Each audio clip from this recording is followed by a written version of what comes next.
नमस्कार श्रोते हो, स्वागत आहे आपलं सफर कथा विश्वाची दर्शना या यूट्यूब चॅनलवर. आपण आहोत कथा परिक्रमेची या पुस्तकाच्या सफरीवर.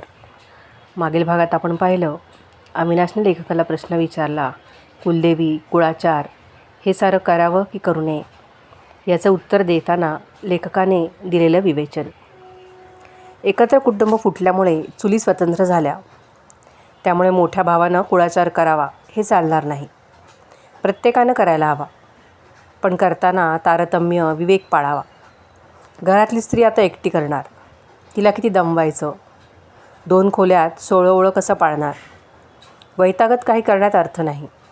काळ बदलला आहे. धर्मातल्या अनेक गोष्टी समंजस लोकांनी वेळोवेळी बदलल्या आहेत. श्री गुरुचरित्रात अनेक कर्मकांड सांगितली आहेत, जी आज शक्य नाहीत. ग्रंथ मोठा आहे, त्याचं वाचन आता वेळेवर होणं कठीण. त्यासाठीच श्री दत्तप्रभूंच्या आज्ञेनं श्री वासुदेवानंद सरस्वती महाराजांनी 2000 श्लोकांचं द्विसहस्त्री गुरुचरित्र व 700 श्लोकांचं सप्तशती गुरुचरित्र लिहिलं आहे. श्री शिवलीलामृत पूर्ण कोण आता वाचणार, म्हणून त्याचंही श्री शिवलीलामृतसार असं छोटं रूप श्रीधरांनी केलं आहे. काही वाचा, फळ सारखंच असंही सांगितलं आहे. संत सत्पुरुष काळानुरूप बदलायला हवं असं सांगतायत. श्री शंकर महाराजांपासून श्री वासुदेवानंद सरस्वती स्वामींपर्यंत सगळ्यांनी कालानुरूप वागावं असंच सांगितलं आहे. आजकाल महाराज लोक आणि संन्यासीसुद्धा टेलरिंगचे कपडे घालतात, कारमधून हिंडतात, पायी नाही हिंडत. सगळ्यांच्याच हातात मोबाईल आहे, घड्याळं आहेत. बदल आहे ना, बदलायला हवं ना. विज्ञानानं वीज आणली. सगळ्या मठातून मंदिरातून विजेची रोषणाई आहे. काही महाभाग महाराज लोक तर विजेची बिलंसुद्धा भ्रष्टाचार करून ॲडजस्ट करून घेतात. पूर्वीचं हळकुंडापासून बनणारं कुंकू आता फक्त एक मुसलमान कुटुंब पंढरपुरात बनवतं. बाकी कुंकू, हळद, गुलाल सगळं केमिकलनी बनवतात. त्यानं कपाळावर खाज येते, डोकं दुखतं. बायकांनी त्यामुळे टिकले लावायला सुरुवात केली. बदल होतो आहे. सगळीकडे बदल स्वीकारावा लागेल. काळ सर्वभक्षक आहे. तो जुन्या रूढी गिळून टाकतो. नव्या येत असतात. नवा विचारच विवेकानं स्वीकारायला हवा असं विवेकानंद म्हणतात. रूढी कशी तयार होते याचा एक किस्सा छान आहे. एका आश्रमात प्रवचन चालू असताना एक मांजर रोज देवापुढे ठेवलेल्या दुधात तोंड घालायचं.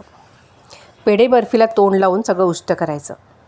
रोजची कटकट नको म्हणून महाराजांनी शिष्याला सांगितलं की प्रवचन चालू असताना रोज त्या मांजराला हाकलण्याचा त्रास होतो, तेव्हा प्रवचनाच्या वेळी मांजराला बांधून ठेवत जा. मांजराला प्रवचनाच्या वेळी बांधत जावं. ही रूढी अशी विनोदी झाली आहे की आसपास मांजर नसेल तर लांबून कुठून तरी पकडून आणून बांधलं जातं. गुरुची आज्ञा पाळायला नको. बहुतांशी रूढींच्या मागे असा आचरटपणा असतो. ज्यानं त्यानं विवेक ठेवावा. आपल्या देवदेव करण्याचा दुसऱ्याला त्रास होता कामा नये, हे सूत्र सांभाळायला हवं. साधनेचा भक्तीचा मामला वैयक्तिक असावा. समाजात दुही होईल.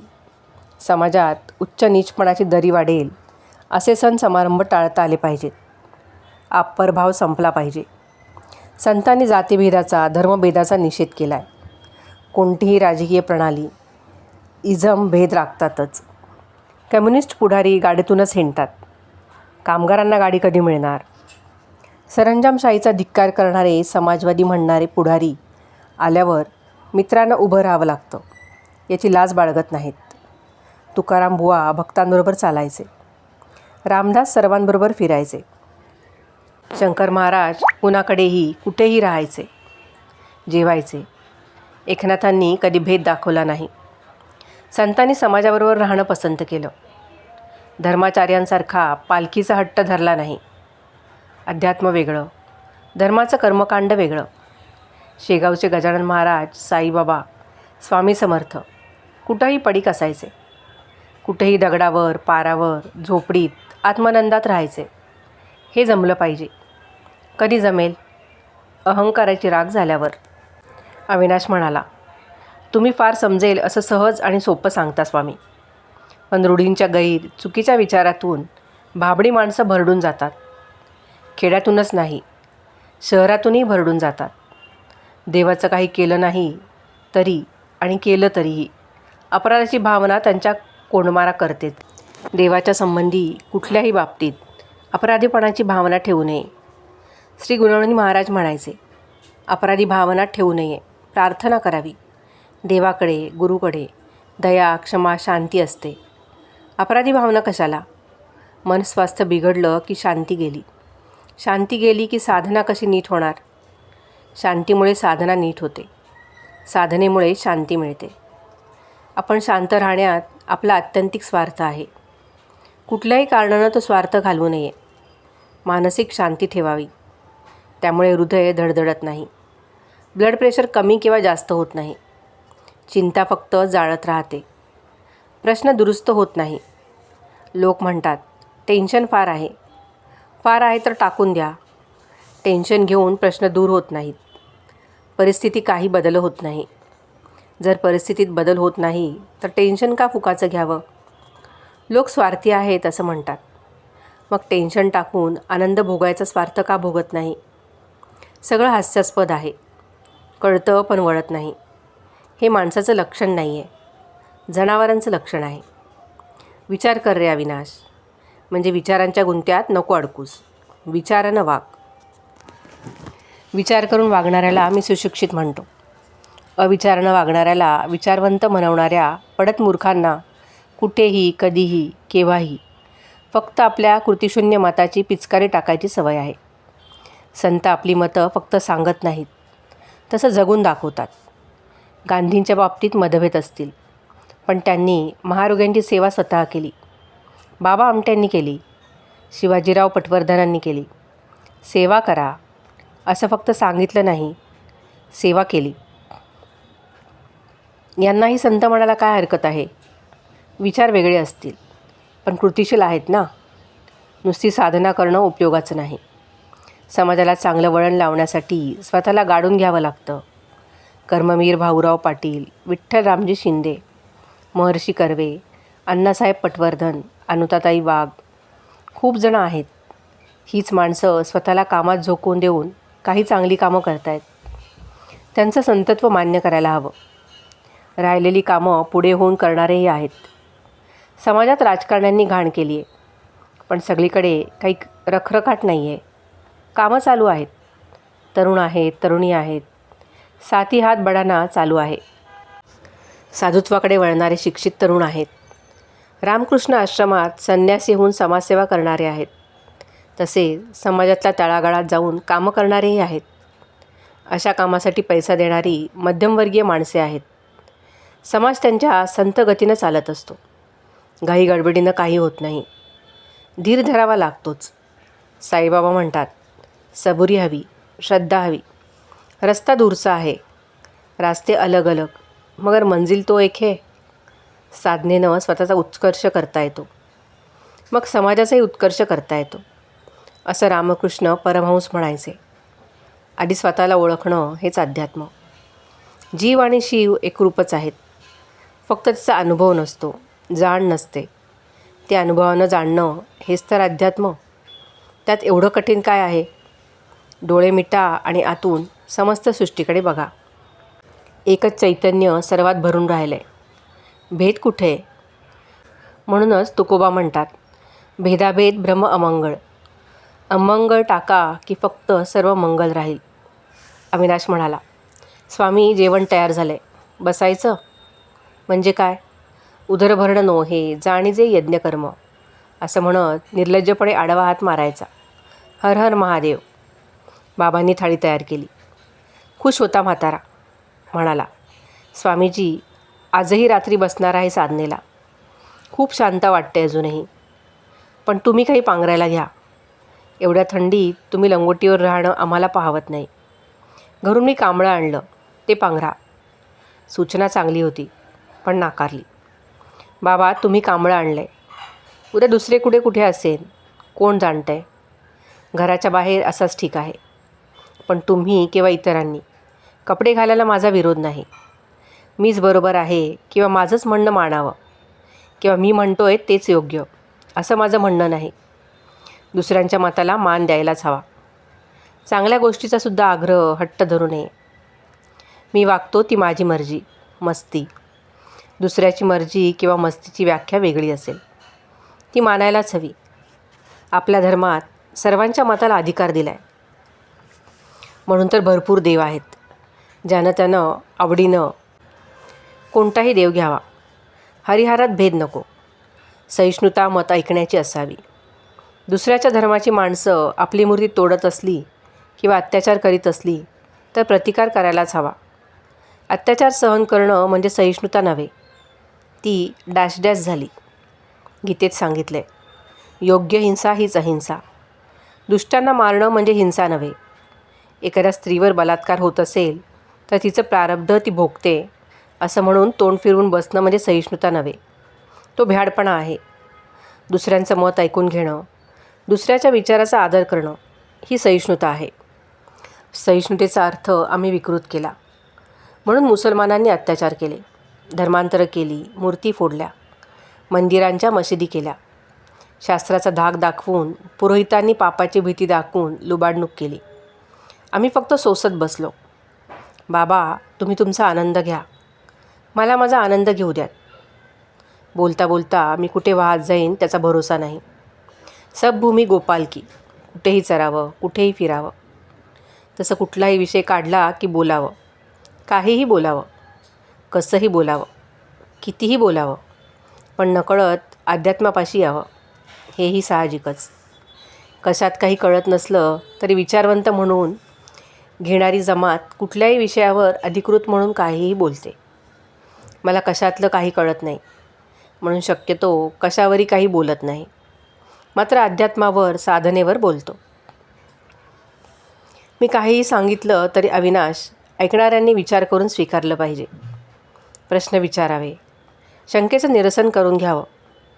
मला सगळे अक्कल आहे असा माझा दावा नाही. पोपटपंची करीत असेन तर तीही बरोबर आहे का हे पाहिलं पाहिजे. गुरु सांगतात ते मी सांगतो हे खरं आहे, पण तेही तपासून घ्यायचा अधिकार लोकांचा आहेच. कुठेही बाबा वाक्यम प्रमाणम नको. मी कोणी महाराज नाही, अधिकारीही नाही. मला काही अधिकार नाही. मी मठपती, महंत नाही.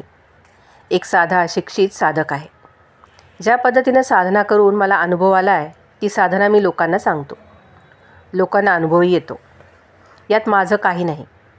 साधना करणाऱ्याची तीव्रता आणि सद्गुरूंची कृपा याचं ते फळ आहे. माझ्यासारख्या मूर्खानं त्याचं क्रेडिट घेणं, त्याचाच मोठेपणा घेणं योग्य नाही. माझ्या क्षुद्र बुद्धीला मी कठोरपणे अशावेळी दाबून टाकतो. काम गुरूंचं, मोठेपणा मी कोण घेणार, का घ्यावा.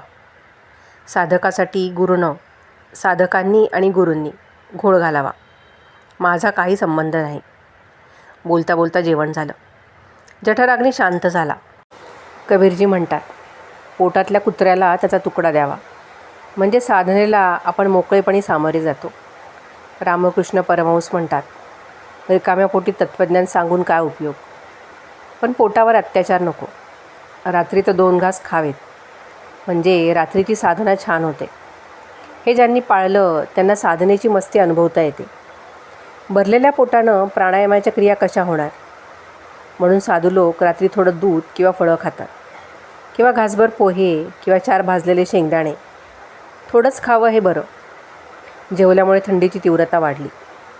सिगारेटचा आस्वाद घेत शतपावली केली. पण का माहीत नाही, खूप वेळ शांत होतो. तोही अबोल झाला. झोपडीत बाबा आडवा झाला, दमला होता. सभोवतालचा अंधार झाडांना जोजवत होता. डोंगर पेंगुळले होते. चांदण्यांची आख मिचोली चालली होती. चंद्राचा ढगांमध्ये लपाछपीचा खेळ चालू होता. आज आभाळ थोडं खाली आलं होतं का. झोप नाही, पण डोळ्यांवर हळूहळू पेंग शांतपणे विसावत होती.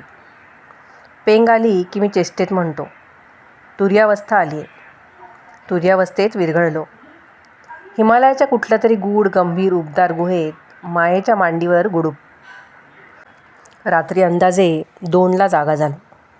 आळस झटकला, चूळ भरली. घोडभर पाणी प्यालो. अविनाश आणि बाबाला उठवलं. त्यांचं आटपेपर्यंत सिगारेटची चेन केली. धूर छातीत भरला. जोरदार ठसका लागला. झोपडीतच सर्वांनी आसन लावलं. थंडीत थोडी भस्त्रिका बरी. शरीर उबदार होतं. भस्त्रिकेनं छातीचा भाता चालू लागला. पोटाची हालचाल सुरू झाली. पद्मासन नकळत घट्ट झालं. नाकाच्या दोन्ही बाजू उष्ण झाल्या. श्वासाचे घोडे दौडू लागले. मस्तकात ऊर्जेची कारंजी उडायला लागली. चैतन्याचा अखंड प्रवाह वाहू लागला. भेंबी थरथरायला लागली. आज्ञाचक्रापाशी स्फोट होईलसं वाटायला लागलं. अचानक रडू फुटलं. अगदी ओक्साबोक्षी रडायला लागलो. महाराज, महाराज. आकाशातल्या चांदण्यांचं झुंबर गरगर करत वेगानं फिरायला लागलं. फिरता फिरता अचानक झुंबर फुटलं. लाखो करोडो चमचमते तुकडे आकाशभर प्रकाश फेकीत खाली कोसळू लागले. मी तरंगायला लागलो. हरवून गेलो अनंत आकाशात.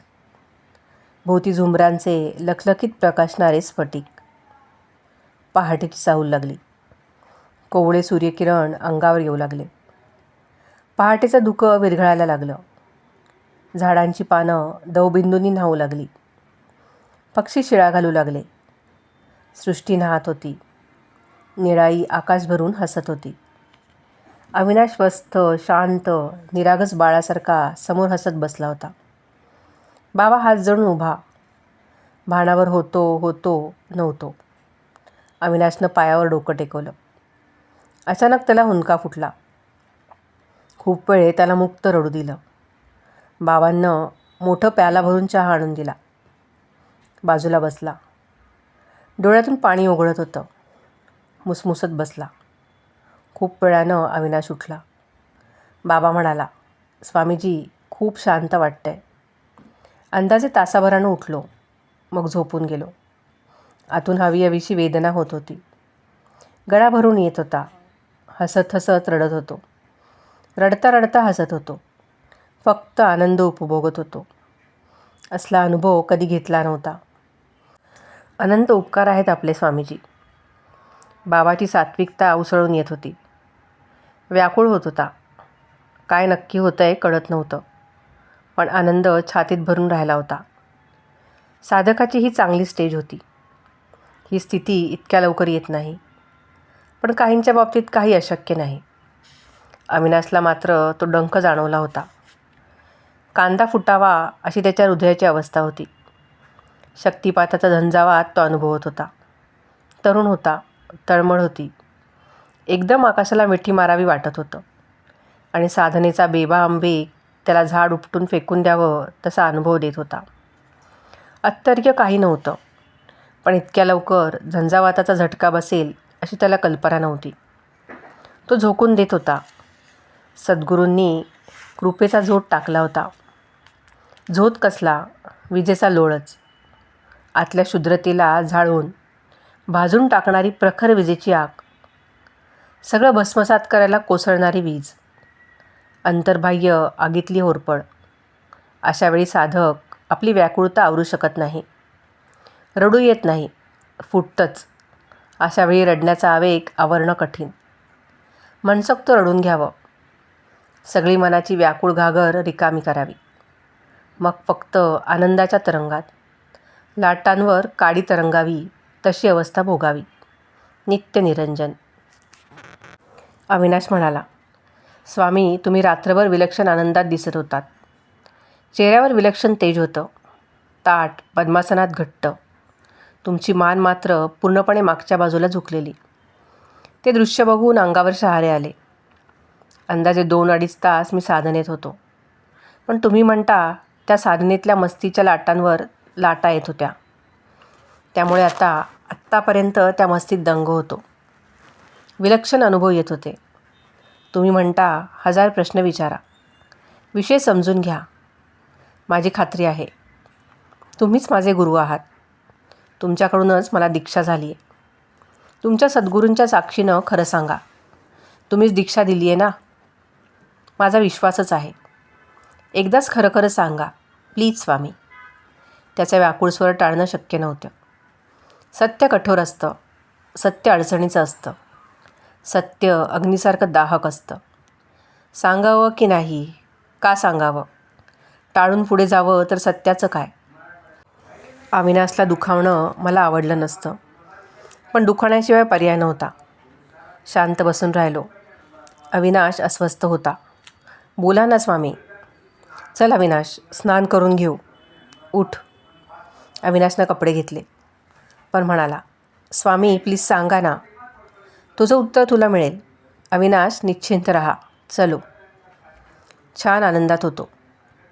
दोघेही गंगेवर आलो. ताजं प्रसन्न थंडगार गंगाजल. फक्त पावित्र्य घेऊन वाहणारी गंगा. स्फटिकासारखं स्वच्छ पारदर्शी जल. पहिला पाण्यात उतरतानाचा शहारा अंगावर रोमांच आणून गेला. नंतर मात्र गंगामाईचा उबदार मायेचा प्रवाह. शरीराचं छिद्र स्वच्छ झालं. शरीराची पाण्याशी मस्ती चालली होती. मजा आली. सूर्याला अर्ध झालं. गायत्री झाली. सद्गुरूंना नमस्कार झाला. अविनाशनं कपड्याचे पिळे घेतले. माझी लंगोटी एकच. अंगावर भिजणार, अंगावर वाळणार, चिंतामुक्त. झोपडीपाशी आल्यावर अविनाशनं कपडे असे झटकले, जणू सगळंच झटकून टाकलंय. बाबांनी पुन्हा चहा दिला. बाबा मात्र फार प्रसन्न होता. आत कमळ फुलावं अशी त्याची अवस्था होती. अविनाशनं आतून सिगारेटचं पाकीट आणि काळीपट्टी आणली. चहाचे गुटके घेत बसलो. सिगारेटला काडी लावली. सिगारेटची तंबाखू लालबुंद जळत राहिली. धूर उसासून पसरू लागला. अविनाश शांत होता. मी बाबाला सांगितलं, बाबा आज जेवण लवकर करा, जरा विश्रांती घेईन. बाबा बटाट्याची भाजी करायच्या मागे लागला. अविनाश कणिक मळायला बसला. मी फुकट गिळणारा. तंगड्या पसरून धूर काढत बसलो. याशिवाय मी दुसरं काय करणार? दुसरं मला काय येतं? आयुष्याचा धूर काढावा हे बरं. जेवणं झाली. अविनाशबरोबर शतपावली केली. निसर्गाकडून हिरवा रंग घेतला. गाईचं वासरू वाऱ्याबरोबर हुंदाडतं. वारं अंगात संचारतं. तसे दोघे बागडत होतो. लहानपण अंगातून ओसंडत होतं. दोघांनी ताणून दिली. जाग आली तेव्हा संध्याकाळ आहे का पहाट आहे क्षणभर कळेना. सायंकाळ हलक्या पावलांनी येत होती. झोपडीकडे पावलं वळली. बाबांनाही ताणून दिली होती. गडबडून उठला. चहा टाकला. बास. छानपैकी चहा प्यावा आणि साधनेला बसावं. झोपडीत बाबांनी सतरंजी अंथरली. तिघांनी डोळे मिटले. साधनेचा तळ गाठत जो तो बुडू लागला. तळ थोडाच गाठता येईल. सगळं अथांग अनंत. बुडेल तितकं बुडावं. खोल खोल जात राहावं. मोती सापडले तर गोळा करावे. साधनेनंतर तासावरानं जेवणं झाली. अविनाश मधूनच 2-3दा म्हणाला, स्वामी सांगा ना प्लीज. हसलो फक्त. अजून काय करणार? अंथरुणावर अंग आडवी झाली. अचानक अविनाश उठून बसला. म्हणाला, सांगा ना स्वामी, तुम्हीच माझे गुरु आहात. तुम्हीच शक्तिपात केलाय. खरं ना? सांगा ना. डोळे पाजरू लागले त्याचे. गुरुविषयीची ओढ, कृतज्ञता दाटून आली. उठून बसलो. सिगारेट पेटवली. रात्रीच्या चांदण्या नभाखाली 2 वेळे उत्सुक बसले. पुढे काय होतंय त्यालाही कुतूहल, मलाही कुतूहल. पण मी हरलो. सद्गुरूंनी सत्य तोंडातून बाहेर ओढून काढलं. श्रोते हो, आजच्या भागात इथेच थांबूयात. आता कोणतं सत्य तोंडातून बाहेर पडलं हे ऐकण्यासाठी भेटूयात पुढील भागात. या कथेचे पहिले भागही मी डिस्क्रिप्शन बॉक्समध्ये देत आहे. तेही नक्की ऐकावेत. ऐकायला आवडत असेल तर लाईक, शेअर आणि कमेंट करायला विसरू नये. धन्यवाद.